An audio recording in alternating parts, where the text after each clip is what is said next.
Live from WRAL News Headquarters in Raleigh, your number one source for local news. WRAL News, coverage you can count on. The cold front that brought us rain is moving away and the drier air is starting to surge in. I'll show you how long the comfortable weather will stick around coming up. And 2 men are safe after they got lost paddle boating on the Neuse River. The rescue efforts that just wrapped up to get the men to safety after being on the river for nearly 12 hours. And more than 200,000 people will take over Pinehurst this week. As you're taking a live look at the golf course this morning, we have everything you need to know about U.S. Open Week and the Bid Championship here.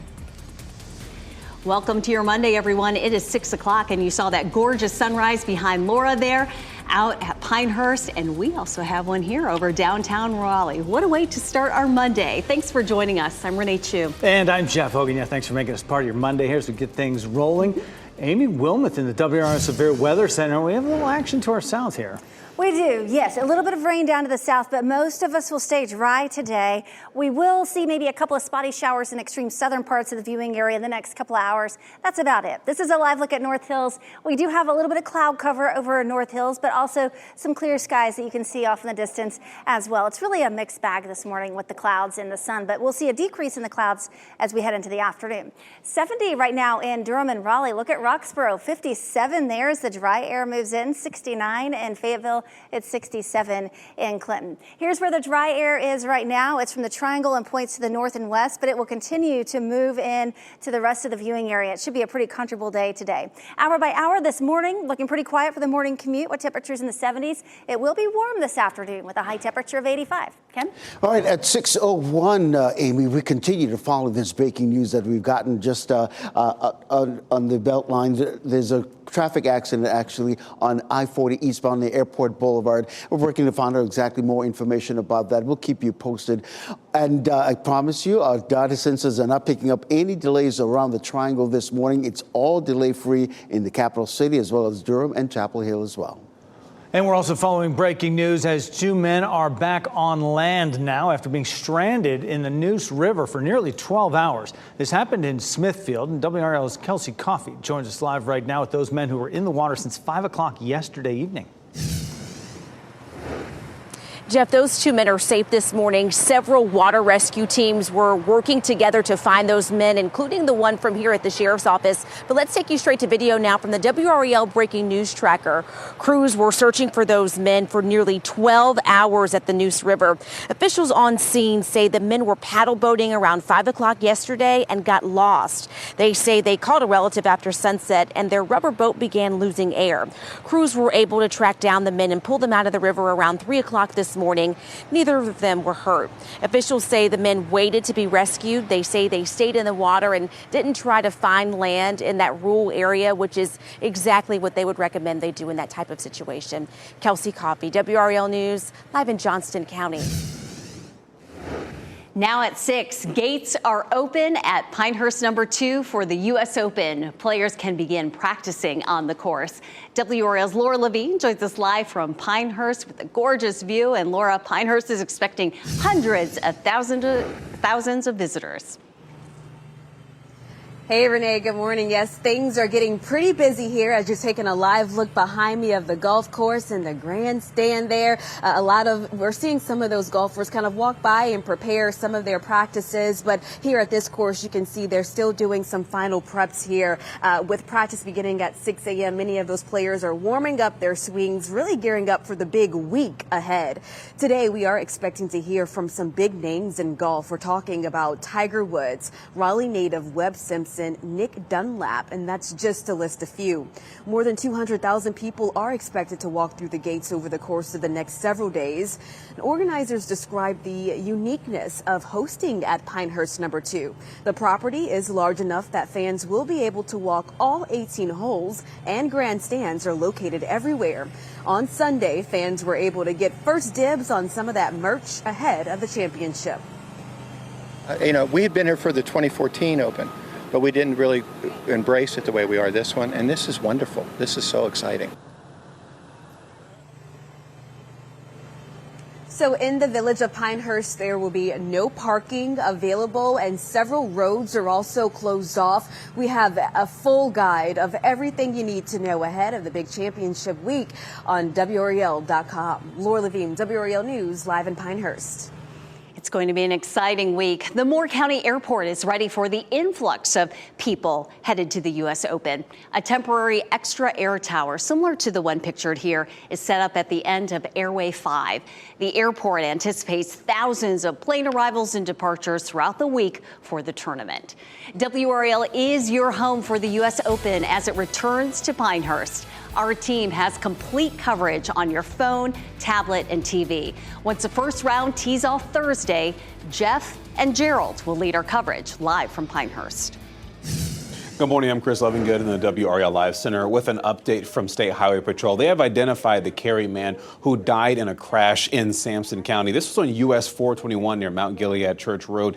State Highway Patrol says that 41-year-old Viviano Velasquez Morales is the person who died. This happened when they say that his pickup truck that he was driving, he went onto the road and did not yield for a stop sign, and because of that, he wound up colliding with a semi-truck. And the force was so strong in that crash, it actually pushed his vehicle 210 feet until it landed in a ditch. Now, the driver of the semi-truck is expected to be okay, but again, Morales seems to be the one who died in this case, and authorities are saying that alcohol does not appear to be a factor in this. Today, we'll learn how Durham County leaders will spend your tax dollars. The Board of Commissioners, the county commissioners there, are expected to vote on the budget, and teachers and support staff for Durham Public Schools are pushing for better pay. Organizers from the Durham Association of Educators urge county commissioners to pass the school system's budget with a $27 million funding increase. Tonight's meeting gets started at 7 p.m. Some Raleigh neighbors walked out of their homes to find this over the weekend. Their windshields damaged, cars damaged. In one doorbell camera video, a rock is hurled at a parked car from a passing SUV. At least 5 reports have come in from the neighborhoods of Falls River, North Ridge, and Quail Hollow, with people discovering smashed windshields and large rocks nearby. One victim who wanted to stay anonymous says this is having a negative impact on people's routines. While I agree that people's lives are not at risk here, people's livelihoods are. I couldn't drive to work, and other people can't drive to work when their cars are non-operable because their front windshield has been smashed in. People have filed reports with Raleigh police, but they haven't received updates on the investigation. We've reached out to Raleigh police and have yet to hear back. Chapel Hill police have been looking for this woman for days. They say 26-year-old Brianna Beasley has an active warrant for felony hit and run and unsafe movement. Police believe she hit a bicyclist on Franklin Street Thursday and then drove off. The bicyclist had non-life-threatening injuries. If you know where Beasley is, call 911. We're entering week 2 in Hunter Biden's federal gun trial. We should learn today whether Hunter will testify. Jury instructions are expected to be finalized this morning, with closing arguments to begin soon after. Prosecutors rested their case on Friday. Hunter Biden has pleaded not guilty to illegally purchasing a handgun and lying about his drug use on a government form back in 2018. A man is dead after a crash in Sampson County. State Highway Patrol says the crash happened at the US 421 intersection with Mount Gilead Church Road. This all took place a little after 8 o'clock Saturday night. They say a man driving a pickup truck didn't stop at a stop sign and caused a crash with a semi. The man in the pickup truck was killed on impact. He has not been identified. We're getting a look at the Israeli raid that led to the release of 4 hostages. This video released yesterday by the Israeli army shows what they say is the operation to rescue those hostages in Gaza. Soldiers can be seen running out of military vehicles. Troops are shown on the beach as a helicopter flies over. The hostages were escorted by soldiers. Gaza's health ministry says at least 274 Palestinians were killed. Around 700 were injured during this operation. Saturday's raid was the largest rescue operation since the conflict between Israel and Gaza began 8 months ago. After years of WRAL investigations, an effort to crack down on predatory towing companies. I've heard from constituents, I've heard from elected officials back in my districts. I've read the stories, of course, in WRAL. Paid spotters, closed-circuit TV, and tow drivers on the move, even if you have proof you did nothing wrong. Tonight at 6, WRAL investigates stories on excessive fees and aggressive tactics getting the attention of state lawmakers, what they want to do to put the brakes on predatory towing. Boston Celtics took a 2-0 series lead last night in the NBA Finals against Dallas Mavericks. Final score of Game 2 was 105-98, so the Mavericks will now have to try to regroup as that series moves to American Airlines Center in Dallas for Wednesday night's Game 3 and Friday's Game 4. Coming up, an important highway near two major national parks is closed after a huge landslide. The effect that landslide is having on the area's economy now that Wyoming is under a state of emergency. Michelle. And back-to-back shark attacks at the same beach in Florida, critically injuring 2 people. What beachgoers are saying about the attacks. And this is a nice treat for the month of June, a cold front that brings some drier air to the area today. I'll show you how long this nice weather will stick around coming up. As you get into your car, tune to WRAL News Plus on your radio. In Raleigh on 99.3 FM. In Durham, 96.5 FM. And everywhere on 101.5 HD3.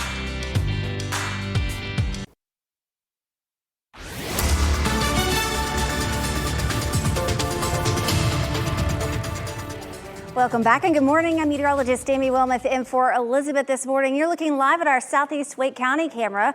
A beautiful shot. We have a mix of sun and clouds out there this morning. Certainly more clouds in our southern communities, and that's where we've seen a little bit of rain this morning, but most of the rain is staying south of us. But over the next few hours, still a couple of showers down here in Hope County, maybe southern Moore County, Cumberland County as well. Temperatures are pretty comfortable at 69 in Fayetteville, 70 in Raleigh right now, and the dew points are dropping. We're now at 54 with the dew point in Raleigh, so we're nice in the comfy category, and I think we'll stay there through the day today, maybe even get in the refreshing category a little bit. But overall, a pretty nice start to the work week with high temperatures in the mid to upper 80s. Happening now in the WRAL Traffic Center, we continue to monitor this crash in the eastbound lanes of I-40. It happened within the last half hour or so, and right now we're seeing some bumper-to-bumper traffic around that area. This is near Airport Boulevard, so keep that in mind. Again, this is in the eastbound lane of I-40 this morning at this hour. Elsewhere around the triangle, all the major routes are delay-free, particularly the Beltline 87 coming in from Night Hill, Durham and Chapel Hill, delay-free this morning. Ken, thank you. An important highway linking Idaho and Wyoming is closed indefinitely after a weekend landslide. The closure of Teton Pass could mean headaches for people looking to visit Yellowstone and the Grand Tetons. There's now a state of emergency in Wyoming.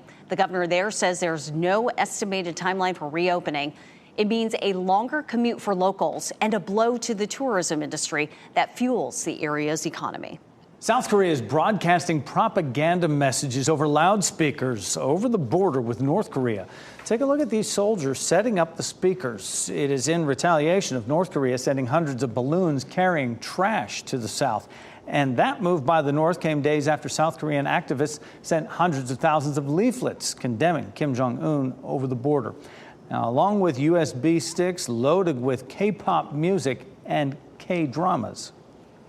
Summer travel season is heating up. Many are heading to the beach, but back-to-back shark attacks in Florida have beachgoers nervous. WRAL's Michelle McConaughey is here now with the extremely unusual attacks. Michelle. Yeah, Renee, this is rare. A 45-year-old woman was bitten by a shark, losing part of her left arm. And then 90 minutes later, about 4 miles away, police responded to another call about a second attack on 2 teenage girls. Both incidents happened in the Florida Panhandle on Friday. The 45-year-old was swimming with her husband when she was bit. She was critically injured. Soon after, emergency officials responded to a second shark incident.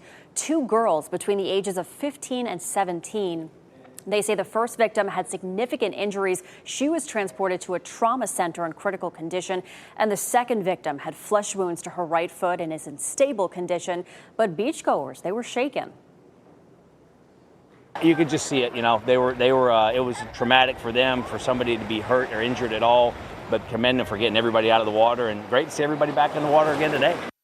Both women who are critically injured have a fighting chance, and after the attacks, officials did close the water to the public in that area. They reopened it on Saturday. And ahead this morning on Today, the growing concerns about those shark-infested waters as the summer travel season ramps up. Renee, it's unclear what type of shark or sharks may have attacked, but officials say the bull shark, that's the most likely to attack because of its size.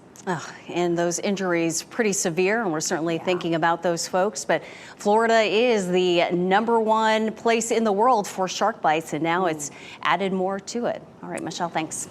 The amount of credit card debt that's significantly overdue is at its highest level it's been in a decade. That's according to the Federal Reserve Bank of New York. It says the share of credit card debt that's more than 90 days overdue rose to over 10.5% in the first quarter of this year. It is recommended to contact credit card companies to negotiate interest rates, fees, and long-term payment plans if you're struggling with repaying debt. 6:18, the time right now on a Monday as we get things rolling. Amy Wilmoth in the WRAL Severe Weather Center. Look at this picture from the beach, Amy. Isn't it pretty from over the weekend? This is from Topsail. Thank you so much to Ethan for sending us this photo of the beautiful sunrise. Just a gorgeous day at the beach. It was really nice along the coast throughout the weekend, but then we had that cold front move through and it brought us some rain and still some lingering clouds in Clinton. We have mostly cloudy skies. You can see a little bit of sun there in Clinton and Sampson County. Temperatures are in the 60s and 70s right now. We have sunshine in South Hill, Virginia. It's 62 there, 57 in Roxborough with sunny skies. Some clouds in Southern Pines with a temperature of 66. Here's the cold front that passed through. Many of us getting some rain late last night and into the overnight hours, and still some of our southern counties getting a little bit of rain this morning. But the dry air is moving in, and we'll have lower humidity throughout the day today. We're seeing a decrease in that humidity, especially as you travel north and west of the Triangle. Still pretty muggy, though, in our southeastern counties, but the dew point will continue to drop for you as well. So hour by hour today, we're in the 70s through about 11 a.m., and then at lunchtime, we're up to 80 degrees. The high gets up to 85, and with low humidity, that should feel pretty comfortable. Maybe you want to head to the park, do some things outdoors.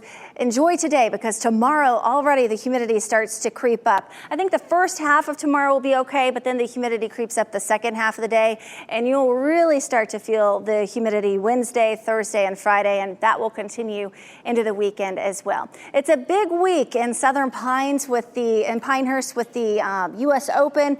Rain chances are pretty low, which is good. Thursday is the start of the tournament, mostly sunny. On that day, we do not have rain chances, but a 20% chance for Friday, Saturday, and Sunday. So overall, pretty low.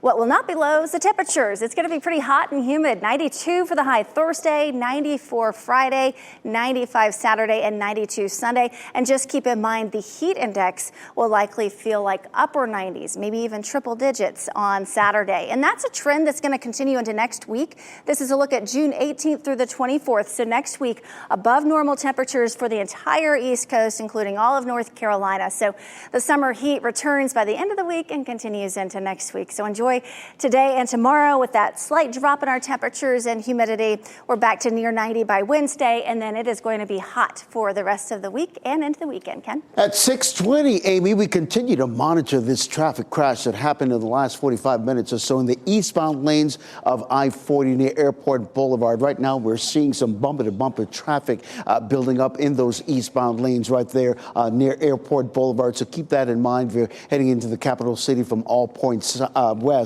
We'll keep an eye on that and let you know exactly what's going on. That's why around the Triangle, we're not seeing any delays on any of our major thoroughfares. We're talking about 87, the Beltline as well. Also in Durham and Chapel Hill, all those major thoroughfares, nothing to worry about this morning.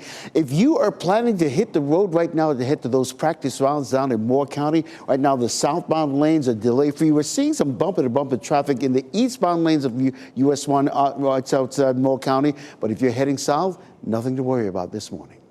Ken, thanks for that. Will Smith is back in theaters for the first time since his Oscars controversy. The success of his new Bad Boy opening weekend as Smith returns to the box office.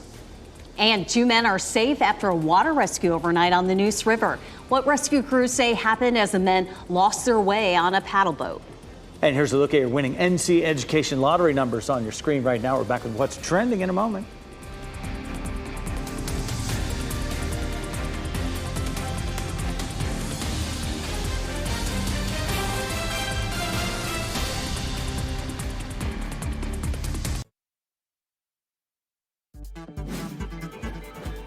This What's Trending report, sponsored by Rug & Home. Courtney Cox is reflecting on a key moment in her career we may not all remember from the Friends star. We remember it. Ken Smith's here now with What's Trending. Ken, good morning. People of a certain age. Yeah, exactly. We do. We very much remember. It's becoming a trend to ask your mom how she danced in the 80s and recorded. Courtney Cox took on that trend by reflecting on her time in Bruce Springsteen's Dancing in the Dark music video. We all remember this, right? She posted this to social media, poking fun at the way she danced in that 1984 music video. And Courtney says whenever she looks at this video, she's like, oh, gosh, I was such a bad dancer. Kind of pathetic. But, you know, I mean, she kind of moved as people did in the 80s. Right. Where does that leave Bruce? I mean, he was doing the whole arm swing, little Carlton. It's like a Carlton happening. Yeah, before it was Carlton. I love it. Well, after the slap heard around the world, Will Smith is back in theaters for the first time, and it's clear he's still a popular leading man. Smith stars alongside Martin Lawrence in Bad Boys Ride or Die. This is the fourth installment in the Bad Boys franchise, starring the two as detective partners. It made $56 million over the weekend in its opening box office opening. Been a lot of promotion on this, a lot of big names involved in those promotions. But apparently there is a scene in this movie where he gets slapped several times. Okay, so I don't know if that's a makeup call, but unless he lets Chris Rock come and play that scene and slap him, there you go. Then it falls short. That would have been great. Clearly they didn't take it out of the movie. Ken, thanks. There's a new French Open champion. Carlos Alcaraz defeated Alexander Zverev to capture the French Open for his first French title and his third Grand Slam title. The 21-year-old from Spain came from behind 2-1 to win the trophy. Sunday's victory means Alcaraz is now the youngest man to collect major championships on 3 different court surfaces. We have a break in the heat and humidity today that'll feel very nice, but we're back to the heat and humidity, especially by Thursday. I'll have more on the U.S. Open forecast that starts Thursday coming up. And excitement is building here in Pinehurst as it is championship week. Taking a live look over the golf course, we'll have everything you need to know at 6:30 about the U.S. Open as gates are open, welcoming players for practice. And from golf to soccer, some fan favorites in Raleigh are going head-to-head to compete for the $1 million prize in the soccer tournament. What you need to know ahead of the NC Courage U.S. Women matchup tonight.